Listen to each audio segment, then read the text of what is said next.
Dead. Honestly, I panic. I never know how to begin these things. I really don't.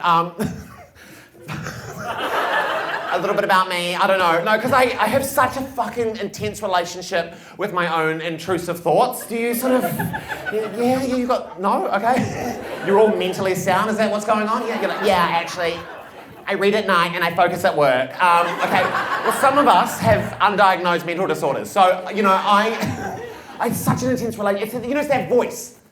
Yes, in your head, yeah, that's like constantly making you test the limit of your own free will. Do you know that sort of, you know, they're sort of pushing you along you know, you'll be at like your friend's wedding, hating that, and you know, and you see their big cake that they've paid for, and then you sort of see it, and then that voice chirps up, and it's like, push it. You know, it's that. Put your fist in it. You know, like it's that, you know. Or you're like driving down the motorway, you know, and you're like, what if? You know, it's that. What about, you know, just hear that noise, you know, when you know, just to feel life, you know, and it's fingertips. Or like you're alone in bed, you know, and you're jerking out. You're alone in bed, and then you fart, and then, yeah, we do it, don't we? You fart, yeah, and then you fart, and then you're like, what did it smell like? Like you just... Thank you for admitting that you do that. Grow up, okay? No, we love it. We love the smell of our own work, right? Who loves the smell of their own arsehole? Don't, come on. That's so good. It's that voice in my head, which is why I think I had to leave church. Well, and... Oh no, I think old JC on the cross had worked my number out pretty quick. He's up there looking down at me being like, stop staring, bro. I wasn't. I was praying.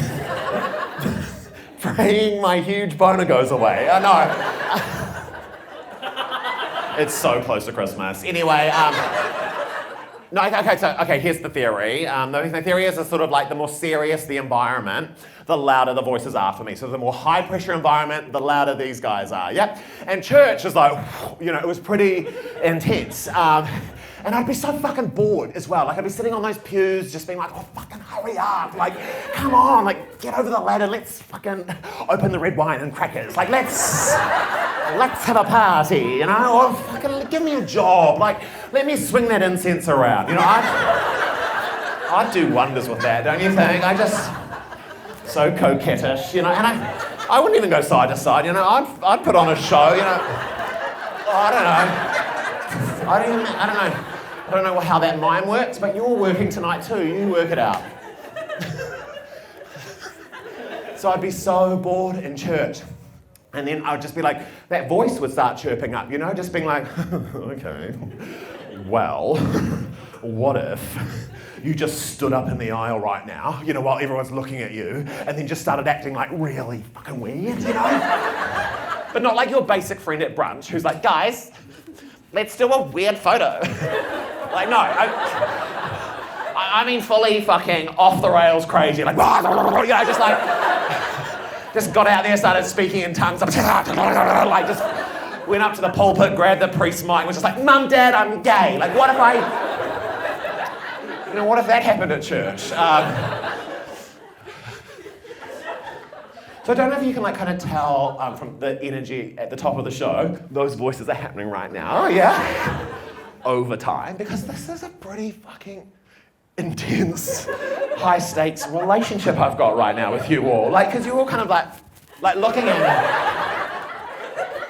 like waiting for me to do something, you know, and I kind of know what I'm going to do, and that makes that louder, you know, and there's lights, and so, you know, I'm just like, okay, well, what if I just threw the entire show I've got planned out the fucking window, yeah, and then just started making up a one-man play I haven't written, you know, like what if I could start tonight like a murder mystery. Couldn't I? The lights down now, please welcome Chris Parker, and I just walk out being like, someone in here has been murdered! And then fucking that for an hour, and I haven't planned anything. And I'm like, oh, was it you? Mrs. Havisham making up English names, in the library. Fucking hell. This could be serious. This could be Dunkirk. Do you know what I mean? Like, this could be a historical drama. You don't believe me? World War II. I'm in World War II, guys. Like, theatre. And I'm loving it. I don't know. Me and Harry Styles running around. Tag, you're it. I don't know, but because my job was dancing for the boys. That's my war effort. They sent me over to entertain the troops. Yeah, I jerked a few off in the trenches. Anything for my queen and comrades. I fell in love with a Nazi. I don't know, stop me. Hold me accountable. I guess what I'm saying is, fully drenched in sweat, 10 minutes in. What I'm saying is, I know what's possible up here, okay? Yeah.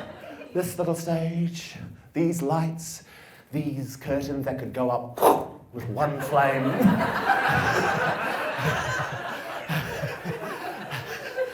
I have a community theatre background, okay? I am an Amdram boy. Yeah, any Amdram queens in, make some noise. 3 of you, there has to be more. Wait, okay, that was 3. And I was getting kind of encouraged because it was warm in here, wasn't it? I was like, oh, that's the whole crowd. But what I have learned is Amdram people are always the loudest. So, but you're lying. Okay, you must be gaslighting me. Okay, you're shy. Okay, let's lower the stakes. If you've been involved in one production in your pathetic little lives, be it a church play or whatever, just 5 minutes out on or behind where the unimportant people are, whatever. On the count of 3, clap once. Okay, can you fucking manage that? Okay. 1, 2, don't clap now, you can't manage that. 1, 2, 3. The whole fucking room, you motherfuckers! We are in New Zealand, okay? Do you understand the context? I come out here being like theatre, everyone's like, gay cum. Okay, so that is just, don't fucking scare me like that, okay? Oh, you bastards. No, it's so hard. It's so scary because my whole job, right, is to kind of come out here and relate to you all. I have to be like, life be like, and you'll be like, it do be like that. That's kind of in a nutshell, that's the job, yeah? But I have to be honest, I have to speak from my experience, okay? I can't lie out here. And I so wish that I could come out here and just be like, sport, Sport and tits, I wish. But I can't, I have to be like, theatre! And cock, like that's what I have to do. Can't help what you fall in love with, can you? Cock, no, no, you can't help what you like theatre. Like you can't help falling in love when you're young and impressionable. Like you can't help but like sort of fall into community theatre. I was listening to this article on TikTok, which that's a real sentence. No, that's the society we built for ourselves. Okay, all our news is coming from people who are like, here's the 5 worst things happening on the planet right now. So that's it. So I was listening to an 11-year-old girl on TikTok, a journalist, and she was like, did you know you have so many loves in your life? Okay, she is 11. This actually changed my life, okay. I was watching it in bed, my husband's like, what the fuck are you watching? She's like, did you know you have so many loves in your life, but it's your first love, which is the love you never get over. Yeah, okay, so think about that. And she said next to your current boyfriend. So I know, and I think it's kind of true. I do think it's kind of, there's some sort of true sentiment to it. And I hate to admit it to you and everyone following me at Chris Parker 11. I do have to say that I do think my first love is community theatre, okay? Like, I would give all of this up right now. This, I would give that and my little fucked up phone, I'd give it all up. I'd give it up like that. So that I could move back to my hometown, Christchurch, to not, some of them escaped, that's nice, to not even star in, but just be in the ensemble of an amateur musical theatre production of Oliver Twist, okay? That's my dream. I just want to be in the background just being like, London, like that's it, I love being homeless in London. Okay, I saw Oliver on the West End a couple of months ago, and musical theatre is obsessed with making the happiest homeless people you've ever seen. It's like a whole bunch of middle-class kids whose parents paid for them to go to drama school, just like rocking out in fingerless gloves, just like...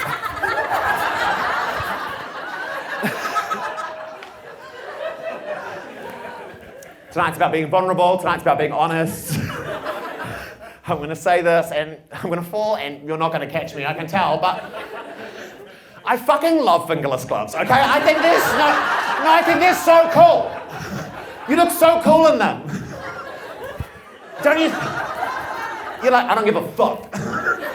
Fuck the establishment.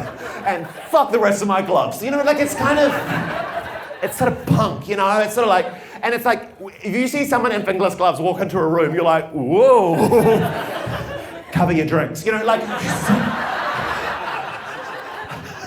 Who's this guy?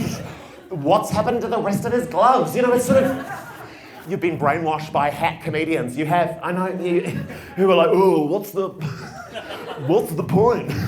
Whose fingertips are cold but their hands are, fuck up. I think it's, you're badass, you're bad to the bone. You're like a robber.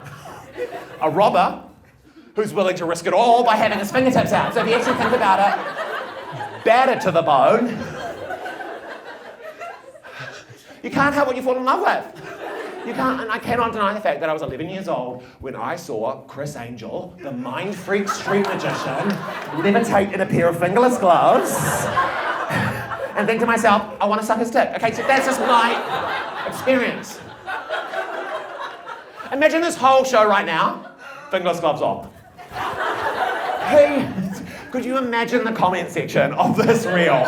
Everyone's like, whoa, is this guy okay? So you're not supporting me on that, so that's nice. That's nice. Fuck yes. Do you know who would support me? My community theatre people, okay? No, they were big. They were there for my big fedora phase when I was 16, and they'd have my back right now, because there is no one in this world more willing to enable your delusion than a group of adults, grown adults, who are willing to sacrifice 3 nights of the week, to be away from their families, who desperately need them. They've got a newborn, to be in an old boat shed somewhere, rehearsing a bespoke production of Lord of the Rings the musical, which they're making up. They have not read the books, they have not seen the movies, okay? They've been to Wellington Airport and they were like, let's make up a play. Like, they just... working tirelessly for months for free on a show that no one wants to see, okay?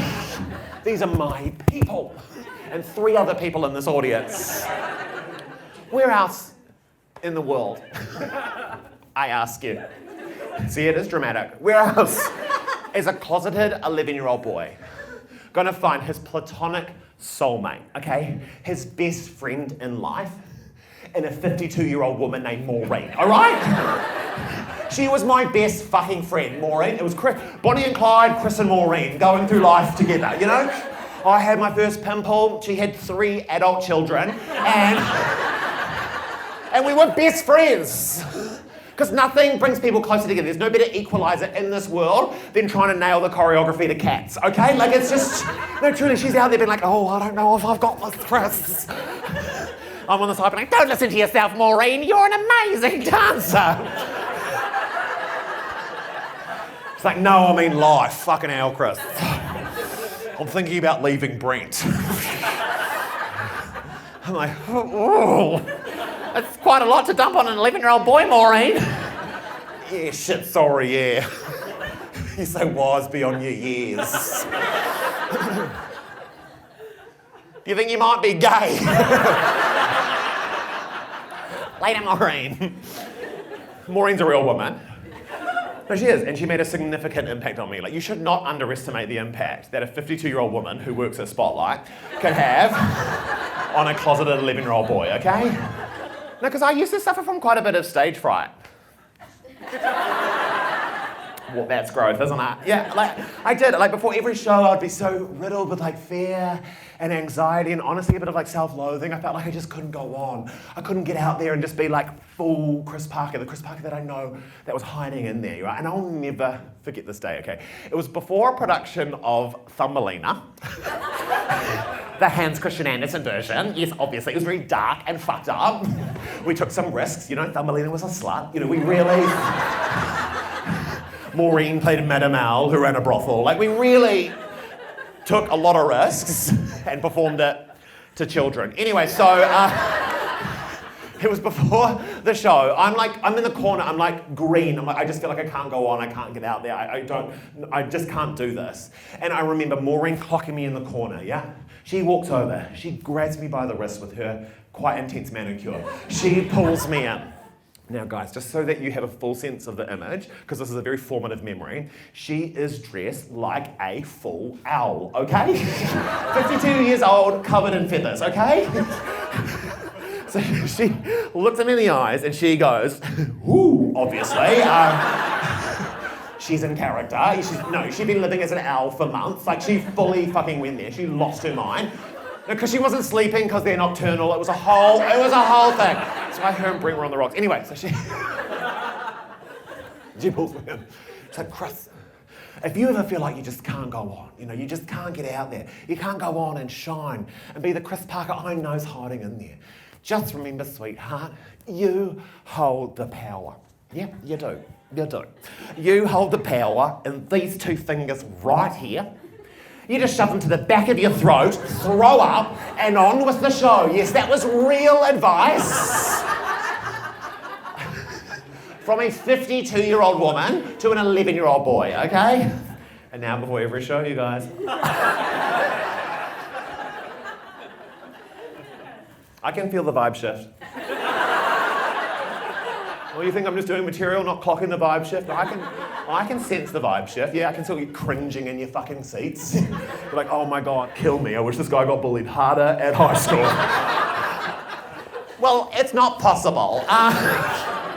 No, I get it. Like, I get it. We're annoying. Drama kids are annoying. Yeah, and the world hates us. In fact, I would probably say we are probably the most persecuted people in today's society. Right, drama kids? Don't agree to that. So, the world hates us. Yeah, the world hates us. And I have to blame one thing, and one thing only. Yeah, the Wicked movie press tour. Okay? Are we aware of the Wicked movie? Yeah. If you are aware of the Wicked movie, on the count of 3, clap once. 1, 2, 3. You have to check. You do have to check. Because I was talking to my older sister about this. She's the most normal, most conventional person in the world. Like, she's so straight-laced and so normal. She's so normal, she has 2 kids. In 2025. Like, not just like 1 as a prop, like 2. As a family. Like, what the fuck? She's so normal, she's got a slow cooker. Like, it's just unbelievable. She's so normal. She once said to me, like, oh, Chris, here's an amazing fact. Did you know when you're peeling your veggies, you can just like hold on to your veggie scraps and pop them in a Ziploc bag, and then you can pop them in the freezer. And then you can just like whip them out at a moment's notice and make stock. I was like, how your brain has space for that fucking information. I'm being so bombarded with the Wicked movie press tour. I think I'm the mayor of Munchkin City, okay? So I was talking to my sister about the film. This is like maybe like a month before the movie came out. You could not avoid the publicity for this film. They had gone overdrive. It's like, we're painting the Sky Tower, pink and green for Wicked. It was fucking everywhere, right? And I was talking to my sister and I was like, oh God, I should probably go see Wicked next week. And she turns to me and she goes, the musical, is it in town? I pass out, okay? Like I pass out, I sort of come to, I'm like, no, the movie, there'll be a movie. And she goes, oh, have they? Yes, they have. And then she honestly looks at me and she says, who's in it? That's fucking freedom, you guys, eh? Oh, she's running out there, peace of mind with that fucking stock brain. That is amazing. That film, though, was the first time, right, that the world had, well, the press tour specifically, was the first time that the world had ever encountered drama kids on such a global level. With Cynthia and Ariana, right? And they were fucking freaked out by us. They're like, oh, what's wrong with them? Why do they keep touching each other's hands all the time? Is Ariana Grande a lesbian? Is she a lesbian now? And I was like, okay, this is a learning moment for me. And what I'm learning in this moment is that not the entire world has experienced a massage circle, before a 2 p.m. matinee, getting a back rub from Morin. Okay, that might just be a me thing. It might just be me getting the back rub from Morin. I don't even fucking want this. You think I wanted this? This is hard. Trying to relate to society and being a freak. You know, I wanted to be normal. I wanted to be embraced, you know, I wanted a job that people embrace. I wanted to be, you know, like a consultant. But my dad was like, no gay son of mine with charisma is gonna be a consultant. You're gonna be a star. I was groomed, is that the term? Yeah, I was groomed into showbiz by my father. It's obviously not how the story goes. Okay, so the way the story goes, right, the way I got into this is that my mum very early identified that she had on her hands what she would describe to her friends as a precious young boy. Gay son. She was like, he's a precious young boy with a want and need to express himself. The gayest boy in Christchurch. And so what she thought would be a good idea was, with me at the age of 4, was to enroll me into formal ballet training. Yeah. The nerve I had to come out to my mum at 21, okay? Yeah, Mum, you're gonna wanna sit down. Yeah, no, I've got some news for you that's really gonna rock your world. Are you ready? I'm gay. Mum's like, yeah, no fucking shit. You think this, you did this? You think this is you? I made you! You're my gay son now. Get out and dance. It's a really beautiful coming out. You know, that might seem like a good idea, eh? Like if you've got a precious young boy on your hands. Because he's your son. Sorry. Not because you found him. That is the plot of Oliver. Anyway, it might seem like a good idea to enroll him into ballet. And in many ways, you know, it was. It was a very, like, supportive environment, you know? It was a very feminine space, you know? It was lots of sort of like, ooh, ooh, you know, sort of picking imaginary flowers and, like, popping them into baskets and sort of dancing around a maypole and sort of dancing with imaginary milk jugs on our shoulders. This weird folkloric fantasy that, honestly, to this day, I still really want to live. I could not warn you against this strongly enough, okay? No, I was the only boy in a school of 250 girls. Do you understand the star complex that gave me from the age of 4 years old? I was like, I'm a celebrity, keep me in here immediately. Because we'd have these recitals, the curtain would come up, the mums would clock me, immediate standing ovation. That's the bravest boy I've ever seen. I know high school's gonna be rough, give him love now, give him love. Like, I was so famous I'd have to leave out the stage door, you know, because the mums would all be there being like, sign my tits, Chris. Like, it was... Diane, like it was like, you know. And the dads are amazing, obviously. because they're so uncomfortable. So they sort of overcompensate, you know. They'd always come up to me and they'd be like, hey, nice work, champ. I like what you're doing there. No, I see you. Yeah.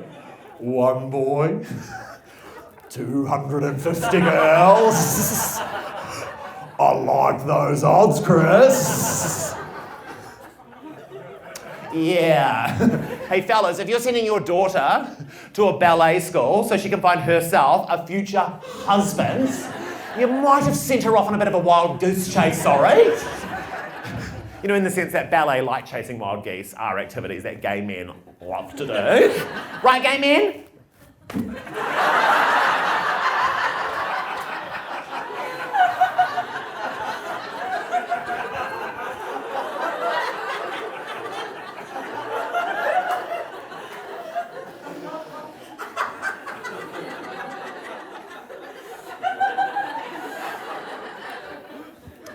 Let's unpack that. So,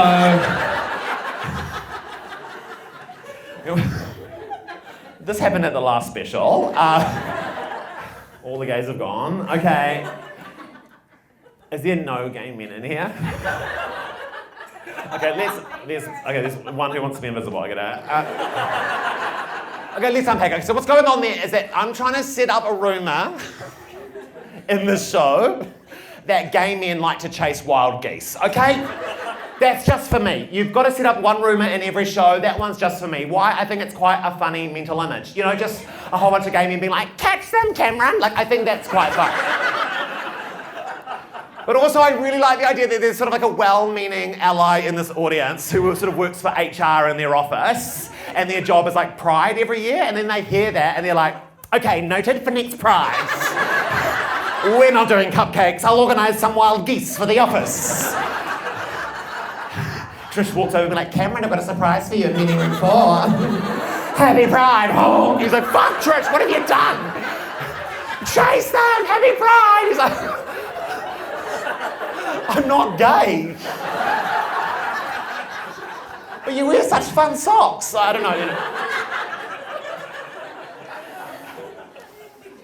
So then I asked the question, you know, and then we heard my asshole just sort of go like, boom, like that. And so, yeah, it does mean two things, yeah. One, there are no gay men in this audience, yeah. Once again for Chris Parker. And I will never sleep a wink for the rest of my adult life, if that is the fact, if that is the truth, okay? Or the other angle on that is that there are gay men in here, but they don't want to support me. So, I don't know what's worse. If you are a gay man, on the count of 3, clap once. 1, 2, 3.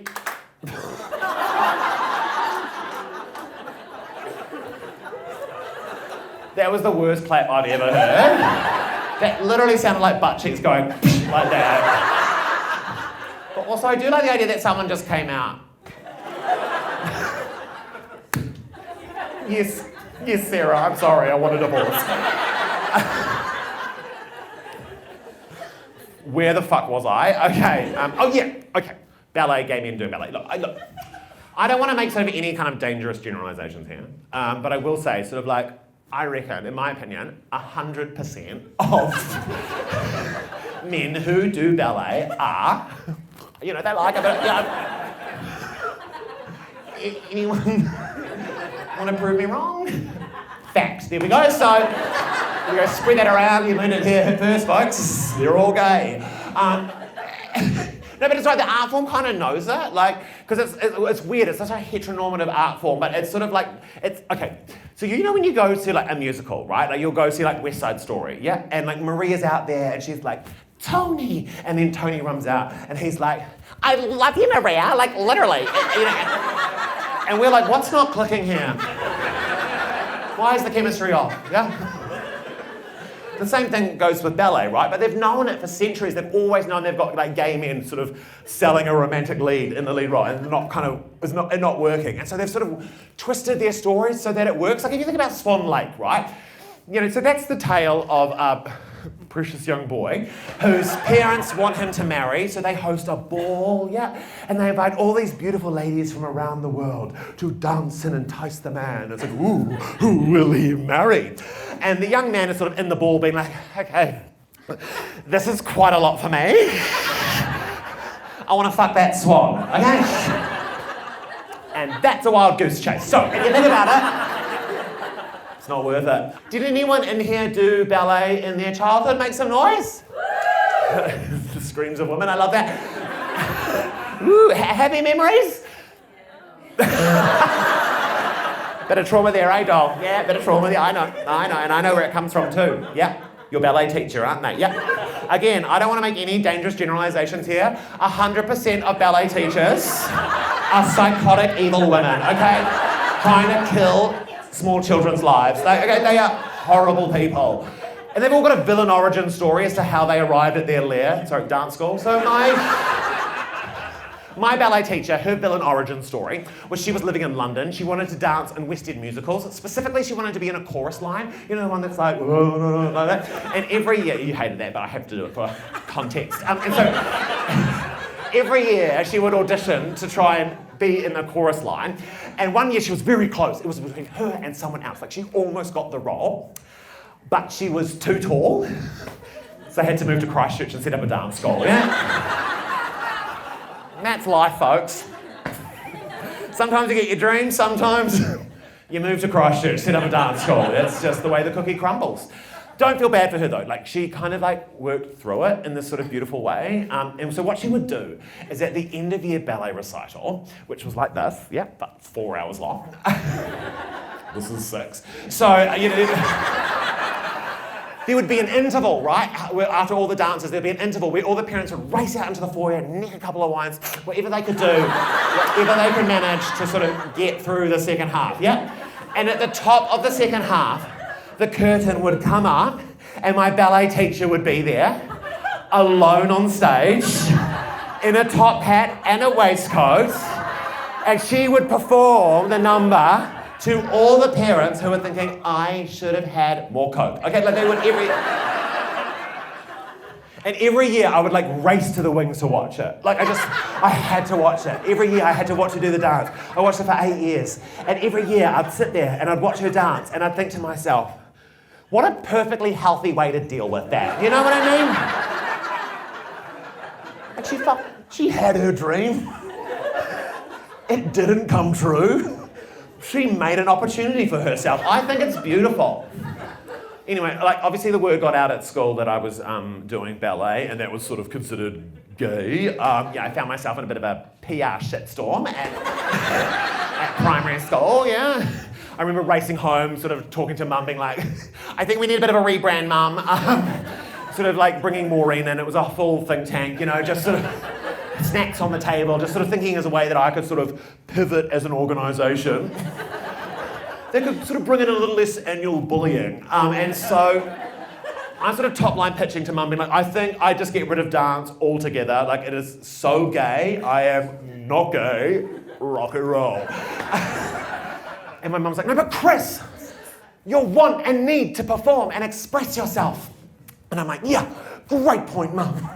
Immediately changed my mind. I'm like, okay, well, what if I give up ballet? Because that's so pathetic. And I find a style of dance that's kind of strong, Something kind of in my bodies. Something kind of grounded and intimidating that the boys can see and they're like, fucking back away from that guy. He's got moves that'll kill ya. And I landed on lyrical jazz. Bam, it's strong. It is strong. Bam, fucking... Oh, yeah, you're shaking in your boots, aren't you? Gotcha! Fucking watch out. Boom! Head off. Jazz kick, head off. They're fucking... I'll kill you. I'll get you in the neck. Gah! Whoopah. I don't know. Have you got a license to dance this good? Ja, bam, fucking... Okay, I have this thing that I'm pretty sure is a memory. but it also could be a dream. Okay, do you know those things? I'm like 80% sure, 85% sure this happened. I'm at primary school. I want to go on the big slide, yeah? There's this like line of kids behind me, yeah? There's this boy, he just like pushes in front of me, like, no, he doesn't care about the rules. He sends me flying, yeah? Another kid's in the playground, they see that and they yell, fight! Like that.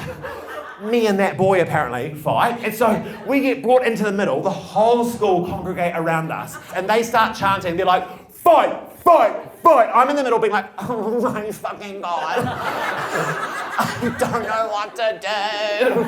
The other boy, he starts putting up, like he's ready to go, like he knows. And then I'm like, I don't know what to do, I don't know what to do. And then I'm like, no wait, I know what to do. Perform. And then I start, I start doing that. And the whole school is going, Chris, Chris, Chris, Chris. So what do we think?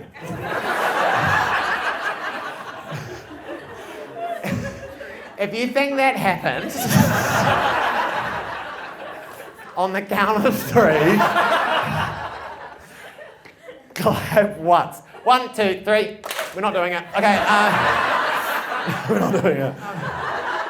Okay, we all say jazz dancing, jazz dancing.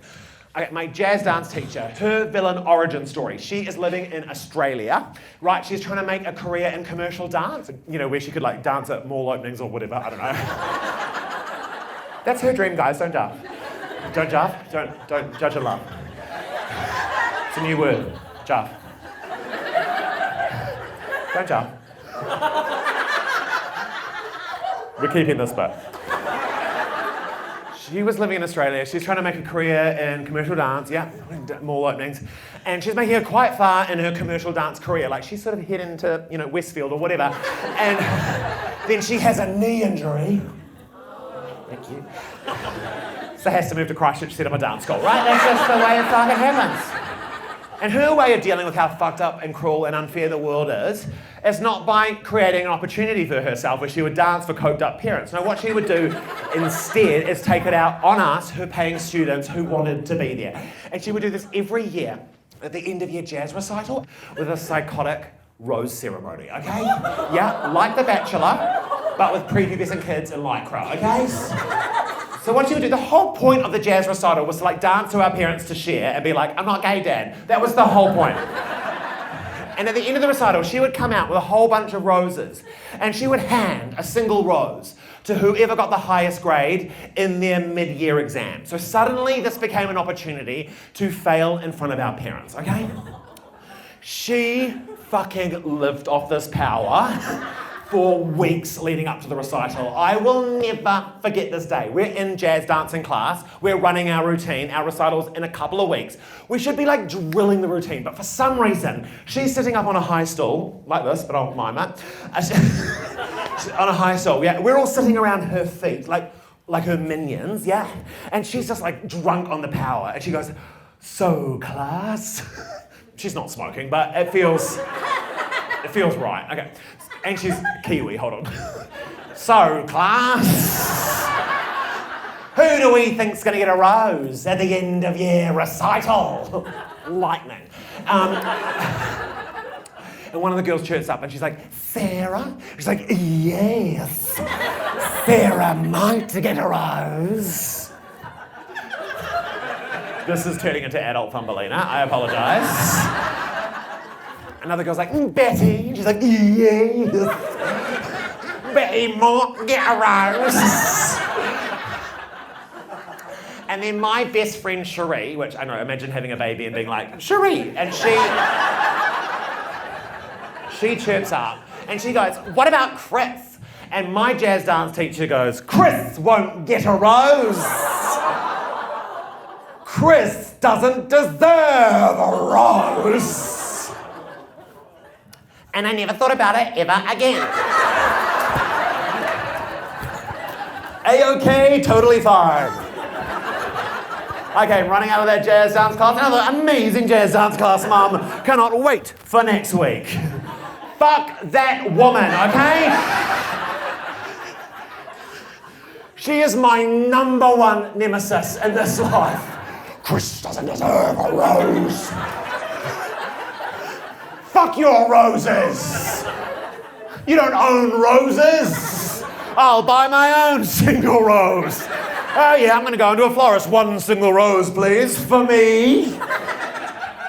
You can't do that, okay? You can't buy yourself a single rose, can you? That's the most depressing thing you could ever do in your life. No, you have to earn one. One has to come to you. You receive a rose. You know, it's like a Toblerone, you know? Like it's... You can't buy yourself a Toblerone. You have a friend go to Brisbane, gift you a Toblerone. That's how you're lucky enough to have that Swiss treat. Like... Are you fuckers buying Toblerones for yourselves? No, guys, you can't buy yourself a Toblerone. What are you doing? Are you in the office being like, sorry, I'm a bit peckish?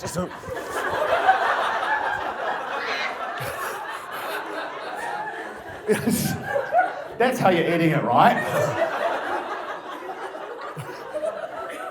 Right? Deep throat it. Teeth between the ridges. Lock in, right?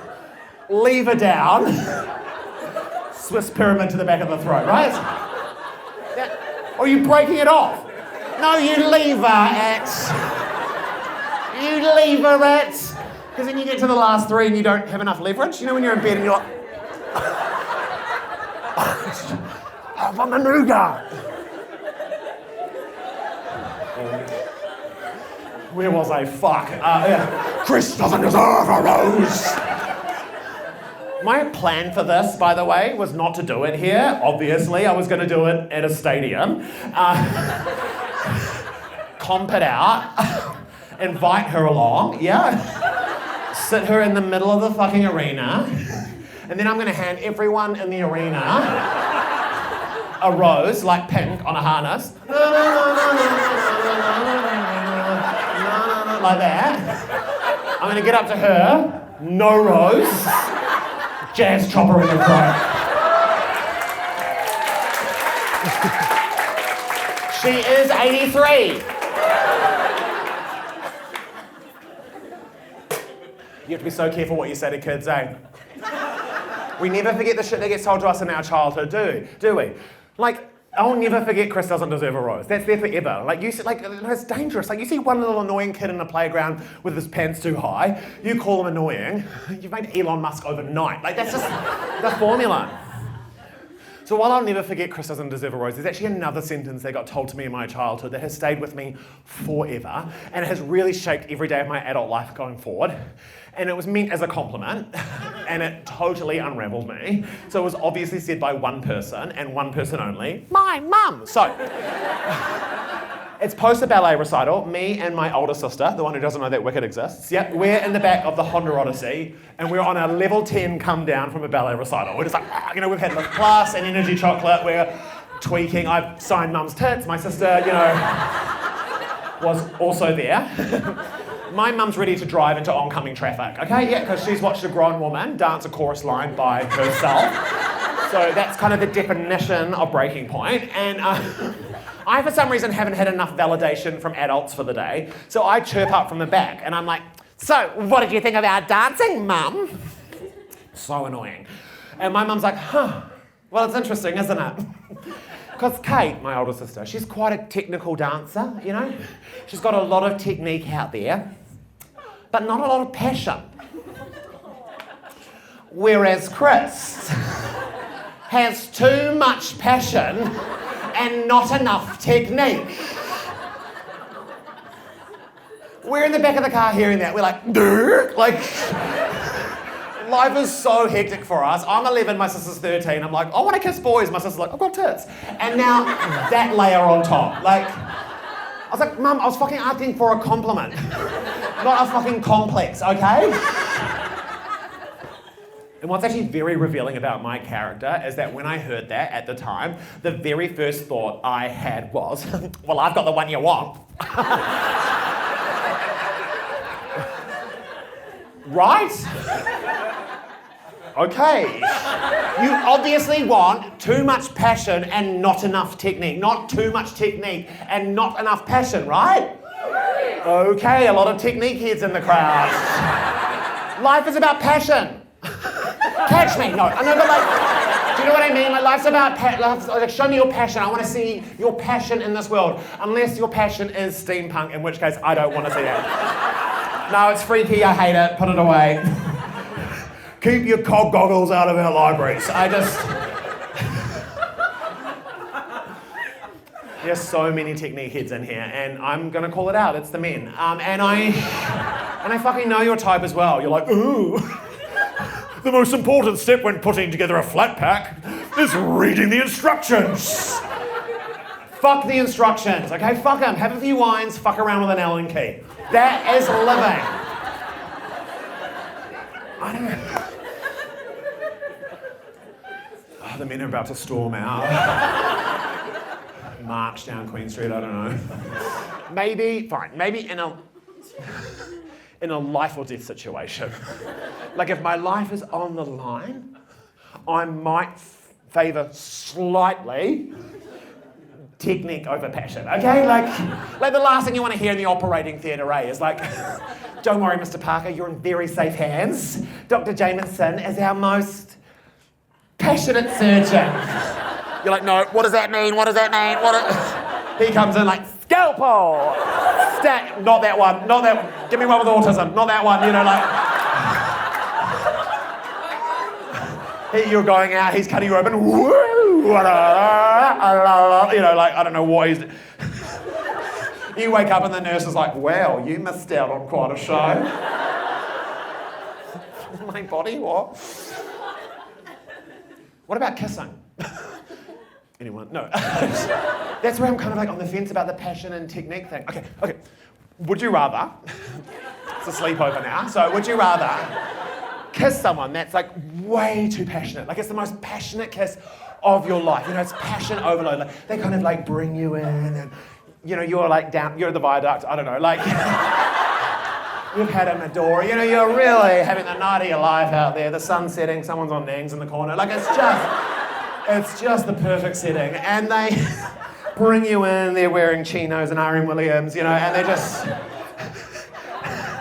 you know, they dip you down, you know, they swoosh their hair back, they look at you in the eyes, you're just like, oh, heaven, and then they just lean in, and then just like, you know, they just kind of lick you down like a Labrador, you know, it's just, we've had those kisses, right? We don't really go back to them. Or, would you rather kiss someone that's like technically brilliant. Like it's the most technical kiss of, you know, it's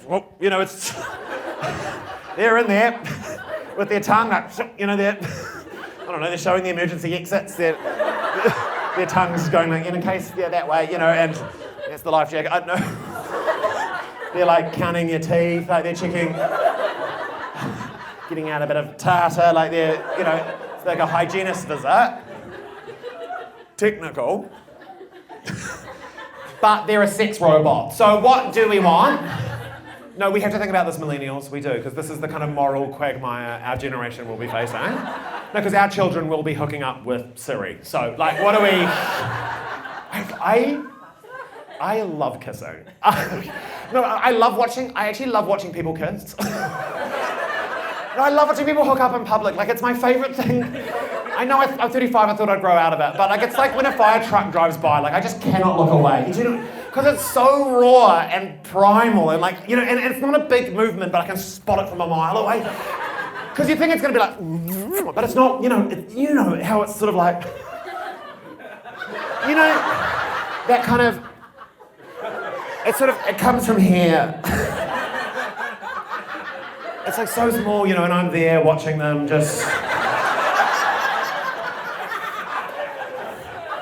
Because I think there's just a part of me that wonders, like, am I doing it right? Like, you've got to be a little insecure about your kiss, right? Because you land on it so early in life, when you have your first kiss, and then you're like, okay, that's it, lock that in, no changes, like, and then you just do that for the rest of your life, and it's like your signature, you know, like it's too early in life to lock that in, eh? When you're 11 and you get your first bank card, and you're like, woo, and then suddenly you're 65 doing divorce documents with like Olivia with a love heart for an eye, and it feels inappropriate, doesn't it? And obviously, like the more people you kiss, the better you get. And Well, I'm kissing a lot. But I am kissing one man, okay? Like, me and my husband are strictly monogamous, which is sort of rare for the gay community. But that's actually a moral thing for me, and that's just because I believe that I am jealous. And I can't remember birthdays, so I'm like, let's just keep it to one fella. But we're not bringing in a third, to sort of bring in their flavour or be like, whoa, why are you guys doing teeth stuff? And so I don't know. You get insecure. Like, I know the rhythm. I know the rhythm of a kiss. You know how it's got that innate, it's got like a beat. It's like,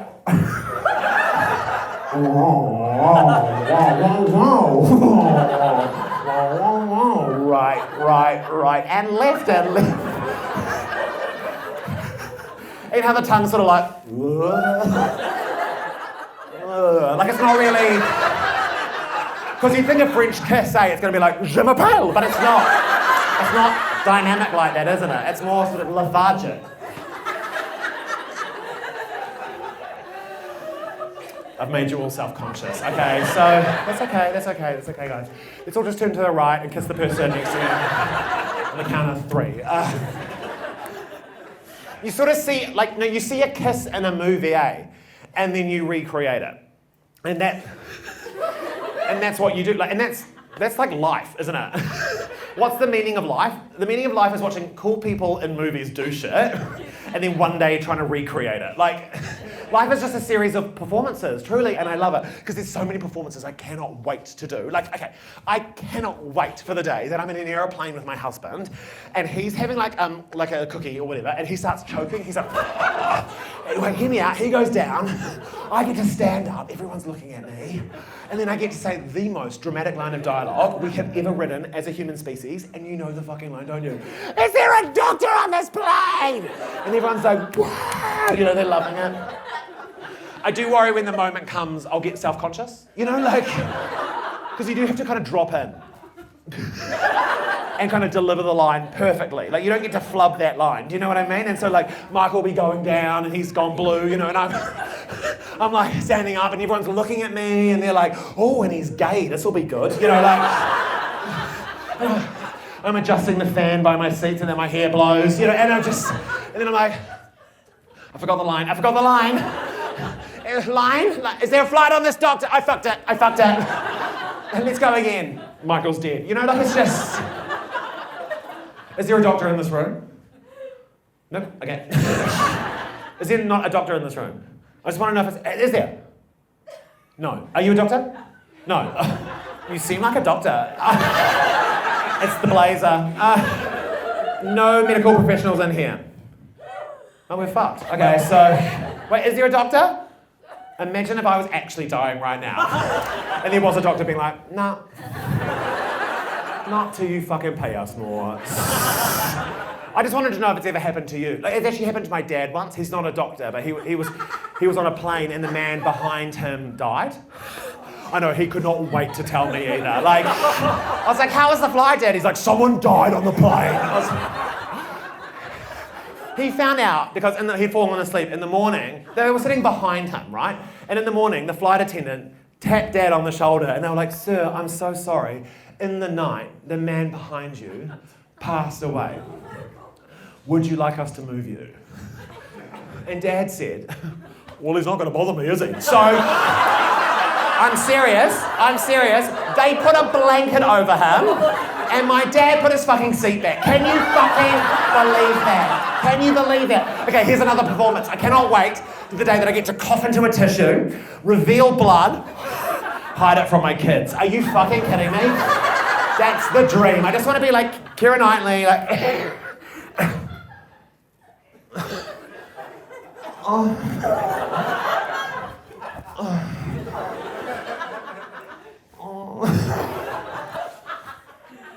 Okay, kids, let's open those Christmas presents. I really want to take a phone call in a public phone booth. That's a real dream of mine as well. Slam. I think it's so... And it's so buzzy, because we've got them, but we don't... you see them around, but they're never, chill phone calls in there. Do you know what I mean? There's never someone being like, hey, how are you? There's always someone like, I know where you are, Brian. I've got your baby teeth. I'm going to find your cunt. It's so hectic. I just think that would be fun to feel that. It can be kind of disappointing either when you see an experience in a movie that you want to recreate and then it doesn't kind of hit in the way that you kind of thought it would. Like, I will never forget the day I had my first banana split, okay? I will never. Millennials, listen, we were fucking brainwashed about banana splits, okay? No, it was in every Disney film. They'd be like, oh my God, banana split. That's my favorite dessert. Come on, AJ. Let's go skateboard to Davey's house and have banana split party. You know, and you're watching that being like, well, this sounds like the best dessert ever, you know, and then you go to Cobb & Co. and you see banana split on the menu, don't you? And you're like, one banana split, please, Mom. Don't hold back on the split. And your mum's like, stop talking like that. And then it comes out, and you're like, it's got banana in it. I don't like banana.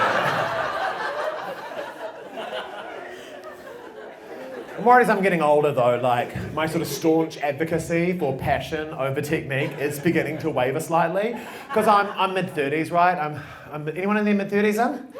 Are you fucking loving it? I think it's the best age ever. I think it's the age I should have come out of the womb. Like, do you know what I mean? Like, I really land with 35. Like, because even when I was a young boy, my mum would be like, Chris, go outside and play with the other kids. And I'd always be like, why? When I can stay inside and listen to the mums talk about who they think should have a divorce. Let me in on that charcuterie, mum. I'm ready, you know? And 35 is such a dramatic age, which I love. You know, every morning you wake up, you're like, am I young and fun? Am I old and given up? I don't know. I love Charlie XCX, Black Summer Forever. I love my new meat thermometer. Like, it's just sort of that every day. But it's like I'm having, like, it's always like a roll of the dice. Who's gonna have the first breakdown, me or my husband in the morning when we get dressed for the morning? Because it's so vulnerable. Like, you open your wardrobe and suddenly all your like ironic dad sweaters just make you look like your full dad. And it's so hard, you know? And like, you have to go jean shopping in your mid-30s. Fuck. It's the most suicidal activity you could ever do. I swear, we should make it a public holiday. One full day off to go jean shopping. I think that's what we need. I think we'd see suicide rates drop. Like, I swear to God, like, go get drunk with your family and then like go buy flares. Like, I think it would be so fun. Because you have to make shopping more fun, don't you? You have to make shopping fun in your mid-30s because the feelings are like, they're right there. Like, you could cry at any point. Right? Like, and so I'm always making it a party. I'm inviting my friends along because they're like, go you, try that on, you know. I'll be in cos. Yeah, loving that sort of Scandinavian fantasy. I'm like, ooh, a rain jacket with just the hood and not the jacket. Like, it's the minds at cos. And so I'll pull out a fun pair of pants. I'm like, oh, what do you think about these? And my friends are like, you should try those on. And I'm like, okay. And I go to the dressing room. Hey, vibes are so high. I go into the dressing room. Surgical lighting, funhouse mirror. I'm just... I put on the worst pants of my life. My ass has never looked flatter. It's concaving, like it's a trick of the eye. It's so bad, but then you have to walk out, don't you? In front of all your friends and do that fucked little walk where like... And all your friends who are so happy are suddenly like, But what's worse, right? The worst one is when you go into the dressing room, surgical lighting, funhouse mirror, you try on the terrible pants, and then you don't go back out. You stay in there, you know? Because you're like, nah. This is a secret. For me and me alone. I'm gonna die with this mental image of my flat ass in these jeans. This goes to the grave. And they try and lure you out, eh? The shop assistant's always like, how you going in there, doll? You know, and you're in there being like, oh, all good. You're a size. I'm dealing with this like vicious rumor as well in my mid-30s that's happening at the moment. A bit of like, I don't know, like my friends are spitting this misinformation about me, yeah, this is serious, that I don't like to party anymore, that I don't kind of like to let loose. And this is sort of like a direct attack at my sort of belief in passion over technique. You know, because like passionately I should be out, but technically I'm at home. And but specifically like gay clubs, like the gay nightclubs, this is just for you, I guess. Do you know those circuit parties, like the propaganda parties? No, okay. That's why you're here. Okay, so for everyone else, like, but you know sort of like what the gist is, right? Like, and so for everyone else, I just want you to imagine like a cliche of what you think a gay nightclub might look like and be like, oh, I shouldn't think that. It's what it is. Okay, so like, and I've always struggled with my community in that sense, you know, because these gays are built different. Like, they're gay like it's a fucking full-time job. Hey, their bodies are like, they're like fucking gladiators. Like, they just walk in, and yet they all walk like busy mums on the go. Like, they're just like, sure, how are you, love? Lovely to see you. You know, so that's so confused, and they're all in there to fuck each other. That's the whole point of the night. And again, I'm jealous, and I can't remember birthdays, so I have no business with these gentlemen. And also, like, I just think, like, these bodies have come at a price, and that is that these men have to drink so much fucking protein to create glutes like that. Can you imagine the smell of that room, okay? They are literally farting up a storm in there, and like, no one is talking about how much gay pride smells like ass, and I will let you know that they're all on their floats being like, happy pride, the whole way. Secret's out. So I was talking to my sister, the one who doesn't know that Wicked exists, and I'm like, oh, all my friends don't think I like to party anymore. I don't know, I just feel like, I feel like going out and getting fucked up in your mid-30s is kind of cringe. And I was hoping my sister would be like, yeah, in fact, sometimes staying at home and organising the cutlery drawer can be really fun. So I turned to her and I'm like, I just feel like getting fucked up in your mid-30s is kind of cringe. And my sister turns to me and she goes, I don't know, Chris, you never know when it's the last time you'll go dancing with your friends. I was like, fuck off. You can't say shit like that to me. You made stock, like... She goes, hear me out. No, getting fucked up in your mid-30s is different to getting fucked up in your 20s, all right? Here's what you need to do when you get fucked up in your mid-30s. What you need to do is the night before, you need to clean your entire house, okay? Top to tail. Clean the rugs, under the rugs, polish the silver, water blast the outside, abseiling down, like, do all the sheets, clean that place like a family's been murdered in there, right? So that when you wake up the next morning with a hangover and 2 kids under 5 and you're ready to blow your brains out, you're just like, what a perfectly clean home I have. And I was like, yeah, right on. I love this. I can do this. I've got it. So what I'm going to do is I'm going to clean my house and I'm going to book a ticket to a gay Halloween party, yeah? To prove all my friends wrong, that I do still show up. But I'm going to have a terrible time and prove myself right. So that's the plan. I clean the whole house, I do the whole thing. I'm prepped, I've got like a face mask in the fridge. I'm good to go. My gay friends host a pre-drinks as a test to see if I turn up or not. Can you imagine how toxic this community is, okay? They're all there, like, is he gonna show up? There's a line of drugs waiting. I know, drugs are illegal. Get over it. Okay, so it's waiting for me to turn up, right? I finish cleaning my house, I turn up to my friend's drinks, I open the door, I see the line of whatever on the counter, I walk over and I just hoon it up immediately. I did not ask what was in that. I wouldn't even do that with a quiche. Do you know what I mean? Like if someone made me a quiche and they're like, here, a complimentary quiche on the house, that's for you. I'd be like, oh my God, thank you so much. What's in it? You know, like what's one ingredient, but a line of white powder, apparently on a fucking Dyson Airblade, just up it goes. My whole face falls off, doesn't it? Yeah? I dance for 8 hours all day. I almost take off my shirt, but body conscious, it stays on. My husband lets me do this, by the way. That's true love. He's like, go have a mental breakdown on your own. I don't want to say it. I get home in the early hours of the morning. I'm like, oh, it's okay. Enact the plan. I go over to the fridge. I open the fridge. I pull out that jug of water from the fridge. You know that water in the fridge that tastes like the fridge? And I drink that and I'm like, ham. And then I'm gonna go make Vogels and I'm like, oh, I can't be fucked, just dry Vogels, sand. And then I'm about to pass out in bed. When I come to, I take myself to the bathroom and I do a 9-step skincare routine. Hyaluronic acid, snail mucin. I had snorted meth and I was putting on anti-aging serum. What the fuck is wrong with me? The next morning I wake up, I'm just like, but my husband was like, your choice, on with the day. I'm like, it's okay. commit to the plan. I go to the bathroom, I go to the shower, I'm going to do the next great performance we get to do in our lifetime, you know it, which is sit on the shower floor and rock as the water runs over your back. Like Scarlett Johansson, you know, Marriage Story. Critical error, I do that shower too early, okay, yeah? I steam myself, so I come out worse.